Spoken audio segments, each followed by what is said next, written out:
Et salut à toutes et à tous, ici Magic Tuto. Aujourd'hui je vais vous présenter 8 techniques de forçage de cartes. Donc petit exemple, ma seule démonstration. Technique très simple, je vais demander au spectateur de prendre un tout petit paquet, de le retourner, de prendre cette fois-ci un plus gros paquet, de le retourner aussi. Donc il peut couper vraiment où il veut. Et on va aller chercher la première carte qui a le dos face en l'air, qui n'est autre que l'As de pique, et ma carte de prédiction ici se trouve être aussi l'As de pique. Je vais maintenant passer aux explications de toutes les techniques que je connais de forçage. Et donc on se retrouve pour la première technique de forçage. Donc par contre pour toutes les techniques on va utiliser l'As de pique qui va être notre carte à forcer. Donc pour cette première technique de débutant, vous prenez votre carte à forcer, vous la mettez sur le dessus du jeu, pardon. Vous demandez au spectateur de prendre un petit paquet de cartes, comme je l'ai fait dans la démonstration, de le retourner, de le poser sur le dessus du jeu, de prendre cette fois-ci un gros paquet pour être sûr qu'il dépasse le break du premier jeu qu'il a coupé, de le retourner aussi et de le poser. Et là, vous allez chercher la première carte dos face en l'air, qui n'est autre que l'As de pique, la carte à forcer. Donc ça, pas besoin de grande explication. Ce forçage est vraiment très simple.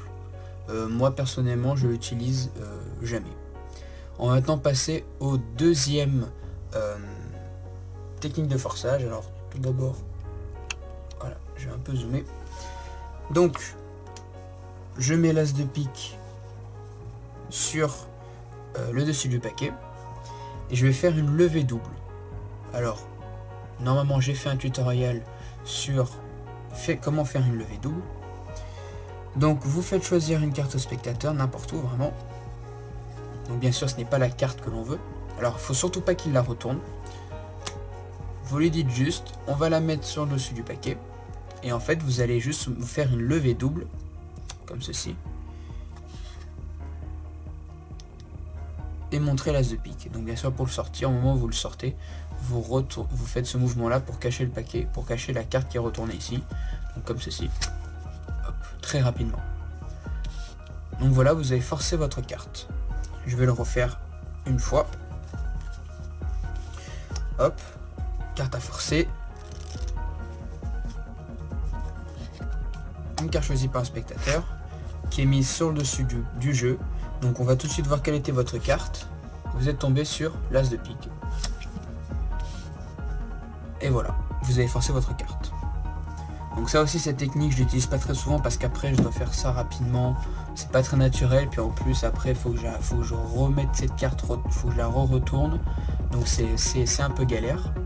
Alors attendez, je vais juste arrêter la vidéo 2 secondes pour bien placer la caméra. Donc nous voilà, donc je sais pas si vous verrez une grande différence. Donc sinon pour notre troisième technique de forçage, vous prenez votre carte. Alors là c'est une préparation, donc le jeu ne doit pas être mélangé par le spectateur ni coupé. Donc vous comptez 9 cartes, 1, 2, 3, 4, 5, 6, 7, 8, 9, et vous mettez votre carte à forcer en deuxième position. Alors cette technique là, je l'explique et je fais un tour avec, qui s'appelle les As mathématiques, qui est ma première vidéo de magie. Donc vous pouvez aller voir la vidéo qui est sur ma chaîne, le lien sera dans la description. Donc une fois votre carte est à la 10e place, vous demandez à votre spectateur de vous dire un chiffre entre 11 et 19. Par exemple il vous dit 12. 1, 2, 3, 4, 5, 6, 7, 8, 9, 10, 11 et 12. Sur ce, vous lui dites 12 est composé des numéros 1 et 2. Si on les additionne, ça fait 3. 1, 2, et voici votre carte, qui est votre carte que vous avez forcée. Donc ça c'est un forçage mathématique. Ensuite, il y avait une technique très utilisée, alors qui peut être, en fait j'utilise un certain tour mais pas trop, parce que elle est assez visible, même si elle est bien faite, elle est invisible. Donc vous allez voir ce que c'est. Donc vous avez votre carte à forcer ici. Et en fait, vous coupez le jeu, vous placez votre petit doigt et vous placez le reste du paquet par-dessus. C'est pour ça que je n'utilise pas trop, parce que devant on pourrait voir une petite fissure. Mais après, vu que le paquet est rarement comme ça devant les yeux du spectateur, qu'il est comme ceci, ça se voit pas. Donc bien sûr à l'arrière vous avez votre break. Et en fait, vous faites défiler les cartes. Et là où il vous dit stop, n'importe où, avec votre pouce en fait, vous allez les récupérer au break. Et là c'est l'as de pique. Hop.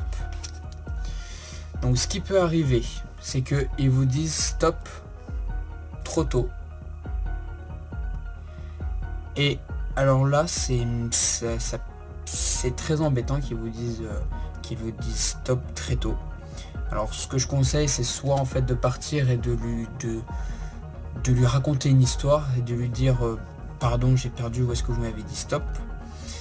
Soit en fait vous préparez à l'avance, et en fait ce que vous faites, c'est qu'au début vous défilez très vite les cartes, parce que même si vous dites stop très vite, ça va être plus vers le milieu, parce que votre break est vers le milieu du paquet.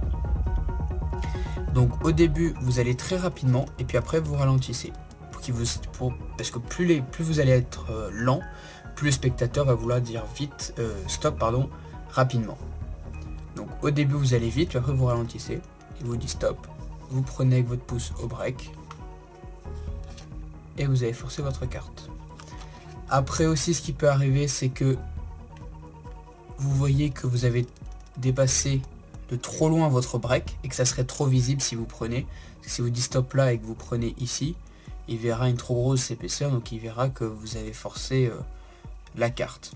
Donc ce que je vous conseille, c'est que si vous voyez que vous avez dépassé de trop loin votre break, par exemple ici, vous lâchez en fait, et vous dites s'il vous plaît dites-moi stop aujourd'hui, ça serait sympa.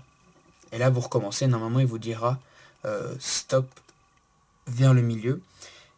Et donc c'est pour ça qu'il faut aller lentement, parce que plus vous vous rapprochez de votre break, plus vous allez lentement, ce qui donnera envie au spectateur de vous dire stop. Voilà, stop. Et hop, vous prenez au break. Donc ce que je vous conseille, c'est que si jamais, deuxième petit conseil, si vous avez peur que le spectateur voit que vous avez pris au break, une fois qu'il vous a dit stop, vous prenez votre paquet et vous l'emmenez sur le dessus, comme ça au moins l'épaisseur n'aura pas été visible en une fraction de seconde. Et là vous montrez la carte. Donc ça, c'était le quatrième forçage. Ensuite, un forçage qui est utilisé par beaucoup de magiciens, qui est le forçage classique. Alors moi j'utilise jamais, parce que je sais pas trop l'utiliser, je me loupe très souvent. Mais si on arrive bien à le faire, par exemple je sais que à chaque fois j'oublie j'ai envie de dire David Blaine, je crois que David Blaine l'utilise, ça c'est sûr et certain, mais c'est aussi l'autre magicien qui a les ongles noirs là, qui est un peu gothique, bref je suis sûr que Chris Angel, voilà. Chris Angel l'utilise dans tous ses tours pour forcer une carte. Donc en fait ce que vous faites, c'est que vous faites comme si vous faisiez le forçage breaké, et vous faites défiler les cartes. Et en fait, quand le spectateur fait le mouvement pour aller prendre la carte, vous allez accélérer jusqu'à arriver à votre carte où il y a votre petit doigt, qui est celle-ci là, l'as de pique qui est là. Et donc vous allez accélérer le défilement des cartes, et en fait vous allez pousser un peu votre carte choisie en avant, pour qu'en fait c'est pas lui qui la prenne, c'est vous qui la mettiez dans les doigts, et après vous partez avec le paquet pour que celle-ci lui reste dans les doigts. D'accord ? Mais ce qui peut arriver, c'est pour ça que je le fais jamais, c'est que le spectateur peut me dire, peut prendre la carte ici, ou alors une fois qu'il a pris la carte, ne va pas être d'accord, il va vouloir changer. Alors c'est risqué, mais si c'est bien fait, comme le fait Chris Angel, ça marche très bien. Alors, autre technique, qui est la technique de la donne du dessous, c'est comme ça que je l'appelle, où vous placez votre carte à forcer sous le paquet, Et en fait, vous allez faire ce geste-là. Donc je vous montre comment c'est fait. Comme ceci, comme si vous faisiez une donne du dessous. Vous me dites stop quand vous voulez. Stop ici, d'accord. On va prendre la prochaine carte. Et c'est l'as de pique. Alors qu'est-ce qui s'est passé? Donc voilà ce qui se passe en dessous du paquet lorsque je place l'as de pique. Au moment où je commence à distribuer, en fait, mes doigts font ce mouvement-là. Et en fait, en dessous, ils décalent la carte. Pas trop, pour pas que ici elle dépasse des doigts. Mais juste de, allez, 1 cm. Parce qu'en fait, les doigts ici vont cacher la carte qui déborde. Et il y aura assez de place pour qu'avec vos doigts, vous puissiez faire ça. Donc comme ceci, avec vos doigts. De toute façon, vous sentez la carte que vous avez décalée, donc vous êtes sûr, donc vous devez prendre avant. Et au moment où il vous dit stop, et ben en fait vous allez chercher plus loin, vous allez chercher votre carte à forcer. Donc ça c'était le forçage du dessous. Donc si je regarde sur mon petit papier, et ben j'ai fait toutes les techniques dans cet angle de caméra. Donc on va maintenant changer d'angle de caméra pour vous faire les 2 dernières techniques, celles que j'utilise le plus souvent, celles qui sont le plus naturelles et qui sont pour moi les meilleures. Donc tout de suite, changement de point de vue.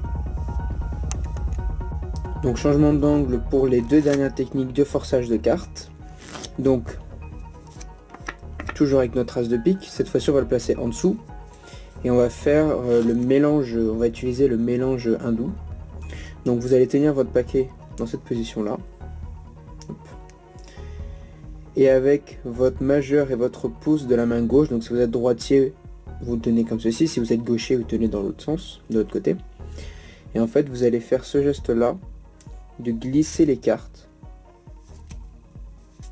de les mettre dans votre main gauche. Et quand elle vous dit stop, vous montrez avec votre main droite ce paquet-là, la carte qui est en dessous, qui est l'as de pique. Ce qui se passe, c'est qu'en fait, vous montrez à chaque fois la carte qui est juste en dessous. Donc vous prenez comme ça, et vous dites stop ici, vous montrez, c'est l'as de pique.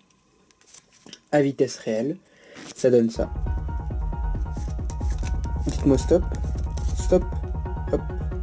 Vous avez retenu votre carte, as de pique. Donc voilà, ça c'est une technique que j'utilise souvent.